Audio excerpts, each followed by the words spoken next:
Welcome to a News Capital production where we tell you the story of people that own local restaurants. Today, we're hanging out in Krebs, Oklahoma, also known as Little Italy, at a time-honored tradition known as Pete's Place. I'm Derek Hatridge, and this is That's Tasty. Hi, reservation for Tasty, please. Right this way, Mr. Tasty. Thank you very much.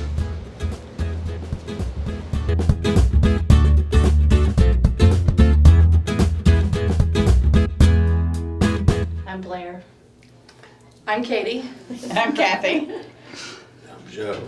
And this is Pete's Place Restaurant in Krebs. Let me ask this because, of course, it's a very storied restaurant. I think everybody over the state knows it, and it's been, a family business. So what's it been like to continue and carry on this tradition of this restaurant? Well, my husband is Pete's grandson. And Joe's mom and dad, Joe is my husband, Joe started, and I started in about early 80s, 84, when we came back from college. And we were like the third generation.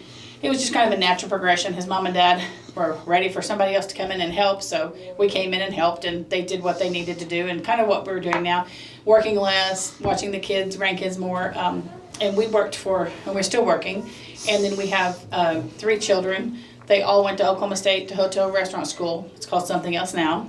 Our son runs a beer business, Prairie Artisan Ales, and then Katie and Blair came back, and they work with us full time.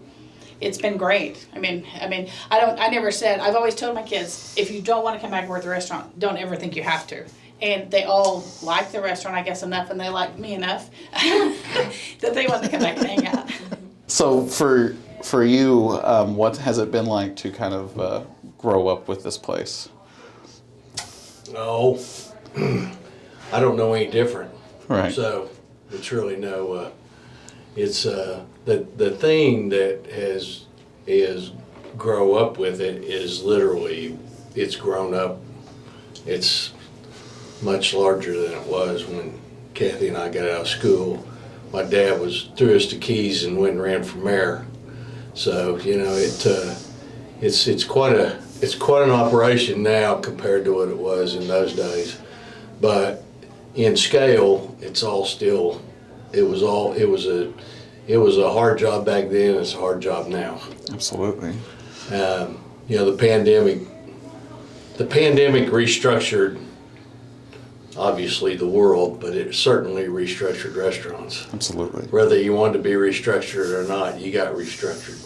Right. So that has been, well, without question, the last 2 years have been the most challenging 2 years in history of the company, I think. I mean, I'm sure back when my grandfather originally started, he was having growing difficulty making ends meet, but man, that was quite a ride we just went on.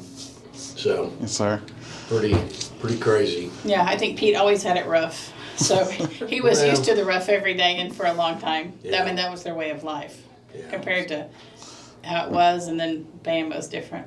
But as far as growing up, I started working here when I was about 18, and I always, growing up, I always thought, that person's a doctor, their child's a doctor, that person's a lawyer, their kid's a lawyer. I see after having 3 kids, it's all they know. And now we have grandkids, and it's like, one of my grandchildren, and when she plays taking reservations. So it's like, I said, that's one of her playtimes. So it's like, I said, you are what you live.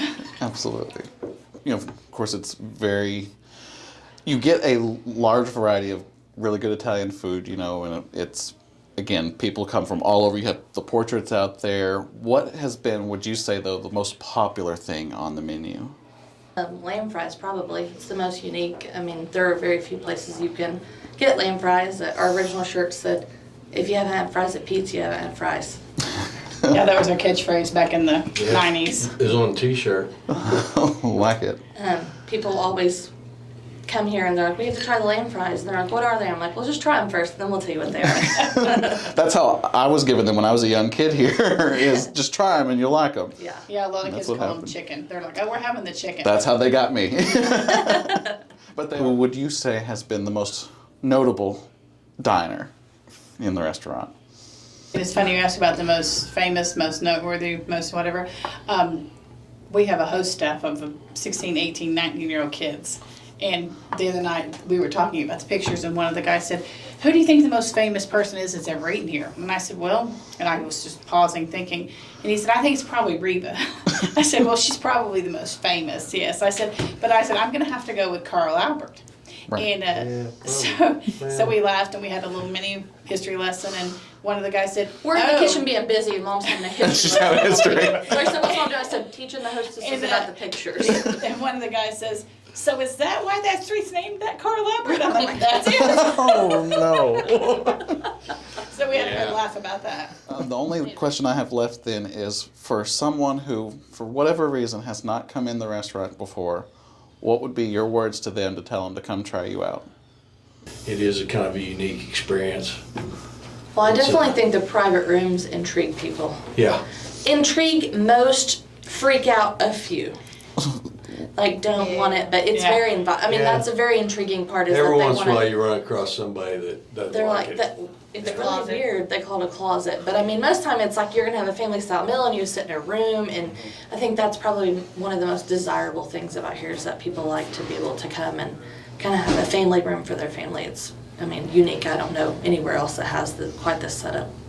Well, that's going to do it for us on another episode of That's Tasty. In fact, that will wrap up season 2. Thank you all so much for tuning in. Now, of course, we will be back for yet another season. But until then, make sure you pick up a copy of the McAllister News Capital to find out the latest in news in Southeast Oklahoma. But right now, I have had my fill, and now I'm going to head on home and enjoy a little time with my family, just like you can enjoy it right here at Pete's Place.